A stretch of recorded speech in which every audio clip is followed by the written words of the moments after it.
अब से कुछ देर पहले दरभंगा में मुकेश सहनी के पिता जीतन सहनी का अंतिम संस्कार शुरू हो गया है। जीतन सहनी की हत्या उनके पुश्तैनी गांव में कल रात को हुई थी। कल रात उन्होंने अपने छोटे बेटे संतोष सहनी से फोन पर बात की थी, लेकिन आज जीतन सहनी की डेड बॉडी उनके घर पर मिली। जीतन सहनी को धारदार हथियारों से बेरहमी से मारा गया, टुकड़े टुकड़े कर दिए गए। गांव वालों ने इस घटना की जानकारी पुलिस को दी। इसके बाद दरभंगा के बड़े बड़े अफसर मौके पर पहुंचे। शुरुआती जांच में मामला लूटपाट या पैसे के लेन देन पर हुए झगड़े का लग रहा है। पुलिस का कहना है कि हो सकता है अपराधी लूटपाट के इरादे से घर में घुसे हो, जीतन सहनी ने उनका विरोध किया हो, इसीलिए उनकी हत्या कर दी गई। जीतन मांझी ब्याज पर पैसा देते थे, हो सकता है हत्या के पीछे पैसों का विवाद हो। जिस वक्त जीतन सहनी हत्या की खबर आई उस वक्त मुकेश सहनी मुंबई में थे। उनके छोटे भाई संतोष सहनी भी जहानाबाद में थे। पिता की हत्या की खबर सुनकर दोनों भाई दरभंगा पहुंचे। पुलिस ने बताया कि जीतन सहनी के घर से 3 ग्लास, 3 मोटरसाइकिलें, 1 अलमारी और 1 बॉक्स बरामद हुआ है। बॉक्स में कुछ कागजात हैं जिनकी जांच की जा रही है। इस मर्डर केस की जांच के लिए स्पेशल इन्वेस्टिगेशन टीम बना दी गई है, जिसकी कमान दरभंगा के रूरल की एसपी काम्या मिश्रा को सौंपी गई है। इसके अलावा 2 डीएसपी भी इस टीम में शामिल किए गए हैं। पुलिस ने इस केस को सुलझाने में लोगों से भी मदद मांगी है और इसके लिए हेल्पलाइन नंबर जारी किए हैं।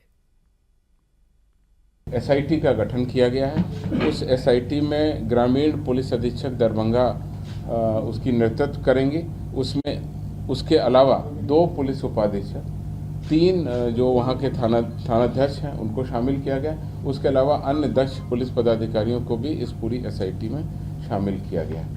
आसपास के सीसीटीवी फुटेज और मोबाइल टावर का भी हम लोग अवलोकन कर रहे हैं। सीसीटीवी फुटेज के अवलोकन के बाद 2 संदिग्धों को वहां से डिटेन कर उनसे पूछताछ की प्रक्रिया प्रारंभ की जा रही है। अभी तक की जो सूचना मिल रही है उसमें घर की अलमारी एक बाहर पाई गई है, उसमें कुछ रुपए और कागजात मिले हैं, उसकी भी बारीकी से जांच की जा रही है। घर के अंदर 3 गिलास पाए गए हैं, उसमें किस तरह का पदार्थ है उसकी भी जांच की जा रही है। घर में 3 बाइक पाई गई हैं, तो वो बाइक किसकी हैं, मोटरसाइकिल, वो उस संबंध में भी जांच की जा रही है। तो कुल मिलाकर के एक वैज्ञानिक जांच हेतु जो सभी संबंधित साक्ष्य हो सकते हैं उसकी जांच की जा रही है। ये मामला इसलिए इतना बड़ा बना क्योंकि मुकेश सहनी बिहार में मल्लाहों के बड़े नेता हैं। नीतीश कुमार की सरकार में मंत्री रह चुके हैं।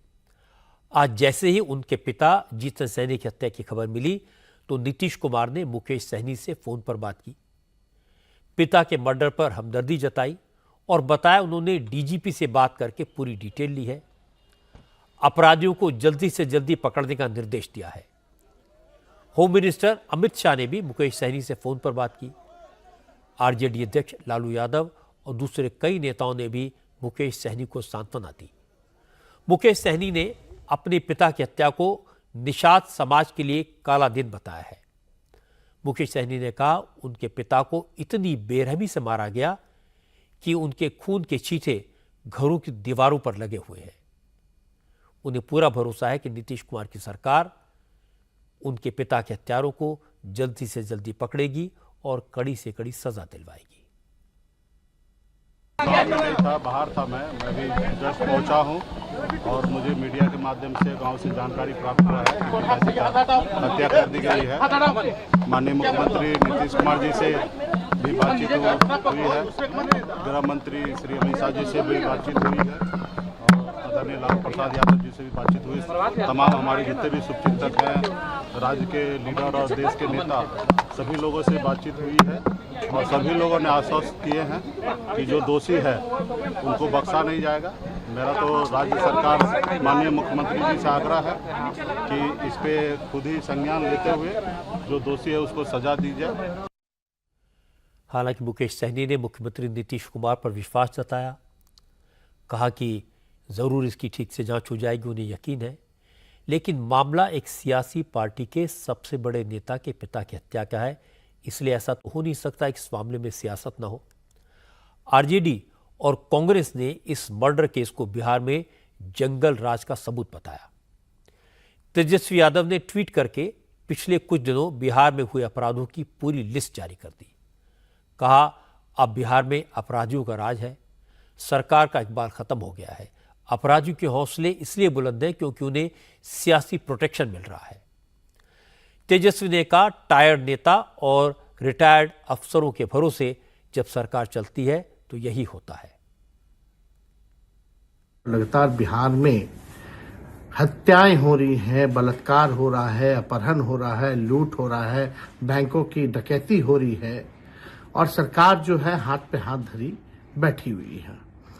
सभी लोगों के, मुख्यमंत्री उप मुख्यमंत्रियों के मुंह में दही जमा हुआ है और हम कह सकते हैं कि सरकार द्वारा ये संरक्षित अपराध है, संपोषित अपराध है, ये प्रायोजित सरकार द्वारा है और जिस प्रकार से अपराध चरम सीमा पर चली जा रही है, ये हम हर 1.5 महीने से हम सरकार को हमने आगाह किया है। बिहार में जिस प्रकार से महिलाओं के साथ जो दुष्कर्म हो रहे हैं वो अलग मामला है, अपहरण का अलग मामला है, छीना झपटी का अलग मामला है, डकैती का अलग मामला है। तो बिहार में पूरी तरीके से बिहार को हम कह सकते हैं कि गुंडा राज जो है स्थापित हो चुका है और सरकार के लोग जो हैं पूरी तरीके से गंभीरता से इन मामलों को नहीं ले रहे हैं। उनके पास बोलने को कुछ नहीं बचा है और हम ये कह सकते हैं कि बिहार जो है नीतीश कुमार जी के हाथ सुरक्षित नहीं है और उनसे बिहार चल नहीं रहा। आरजेडी के सांसद मनोज झा तेजस्वी यादव से एक कदम आगे बढ़ गए। मनोज झा ने कहा कि मुख्यमंत्री नीतीश कुमार को नैतिकता के आधार पर इस्तीफा दे देना चाहिए। लॉ एंड ऑर्डर नाम की कोई चीज नहीं है। मुख्यमंत्री जी के नियंत्रण में बिहार है ही नहीं और जिनके नियंत्रण में है वो स्वयं के नियंत्रण में नहीं है। भुगत कौन रहा? आम शहरी, आम आवाम। आज मुकेश भाई के पिता की निर्मम हत्या हुई कल। ईश्वर उनको संबल दे, त्वरित कार्रवाई हो और बिहार सरकार से अगर नहीं संभल रहा तो हाथ जोड़ के विनती करता हूं कि मुख्यमंत्री जी कह दें आई क्विट। इस मामले में नीतीश कुमार और बीजेपी के सहयोगी उपेंद्र कुशवाहा ने भी हत्यारों पर कड़ी कार्रवाई की मांग की। हालांकि उपेंद्र कुशवाहा ने कहा, अपराध पर आरजेडी को बोलने का कोई हक नहीं है। बिहार के हालात उतने खराब तो नहीं है जितने लालू के राज में थे। दुखद है, निंदनीय है, हम इसकी निंदा करते हैं और साथ ही माननीय मुख्यमंत्री जी से हमने आग्रह किया है और आपके माध्यम से भी उनसे आग्रह करते हैं खुद इस घटना का संज्ञान लेकर पुलिस के अधिकारियों को निर्देशित करें ताकि कौन व्यक्ति इसके पीछे है उसके बारे में सच्चाई की जानकारी हो, सख्ती से कार्रवाई हो और अपराधियों को कड़ी से कड़ी सजा मिले। इस बात के लिए प्रशासन के लोग तत्पर हो। यदि के लोग क्या हैं सब लोगों को मालूम है, इसलिए जब उनका राज चल रहा था तो ऐसी घटनाएं तो रोज हो रही थी, तो स्वाभाविक रूप से इस तरह की घटना पर उनके अंदर क्या संवेदना हो। बिहार के निर्दलीय सांसद पप्पू यादव ने भी इस मामले को लेकर नीतीश कुमार पर डायरेक्ट अटैक किया। पप्पू यादव ने कहा, बिहार में कानून व्यवस्था ध्वस्त हो गई है, मुख्यमंत्री की कोई सुनता नहीं है, अफसर मौज कर रहे हैं, अपराधी बेखौफ घूम रहे हैं, इसलिए बिहार में बदलाव जरूरी है। सुबह हम मुकेश जी से भी बातचीत किए। बिहार के हालात अच्छे नहीं हैं। सीएम साहब तक कोई बात अब नहीं जा पा रही है। भगवान भरोसे है, अपराधी माफिया नेता ही जब सब कुछ में इन्वॉल्व हों और थाना लगभग सारे गोरख धंधों में आप उठा के देख लीजिए तो ये छोटी घटना नहीं है और लगातार पटना और दरभंगा में हत्या हो रही है। तो भैया कहाँ है? हम जंगल राज की बात और राजनीति की बात तो नहीं करेंगे, लेकिन मैं इतना ज़रूर कहूँगा कि लॉ एंड ऑर्डर समाप्त हो चुका है। बिहार की स्थिति अच्छी नहीं है।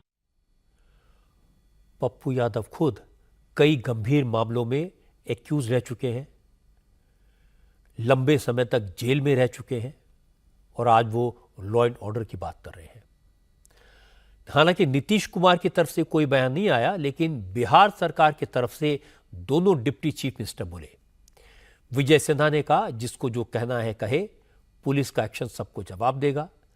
जबकि सम्राट चौधरी ने कहा, यह वारदात परेशान करने वाली है, सरकार सख्त से सख्त एक्शन लेगी, मुजरिमों को किसी कीमत पर बख्शा नहीं जाएगा।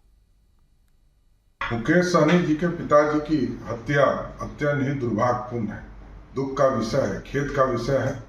लेकिन मैं सरकार की तरफ से जरूर स्पष्ट करना चाहता हूं कि शीघ्र कार्रवाई किया जाएगा और जो भी दोषी होंगे इसके तुरंत इनको सलाखों के अंदर डालने का काम किया जाएगा। सरकार पूरी तरह मुस्तैदी से मुकेश सहनी जी के परिवार के साथ खड़ा है और शीघ्र से शीघ्र कार्रवाई की जाएगी। मुकेश सहनी जी के पिताजी की हत्या अपने आप में दुखद विषय हम लोगों के लिए। जेडी हो या बीजेपी, दोनों पार्टियों के नेता इस बात को समझ रहे हैं कि यह सिर्फ मर्डर का केस नहीं है, ये वारदात बिहार के सियासी समीकरणों को बदल सकती है। इसलिए अपराधी बचेंगे नहीं, जल्दी से जल्दी पकड़े जाएंगे, इसमें किसी को कोई शक नहीं होना चाहिए। लेकिन आरजेडी की पूरी कोशिश होगी इस मामले को पूरे समाज से जोड़ा जाए। मुकेश सहनी ने आज कह भी दिया कि यह पूरे निषाद समाज के लिए काला दिन है। बिहार में निषादों का वोट करीब 34 लाख है।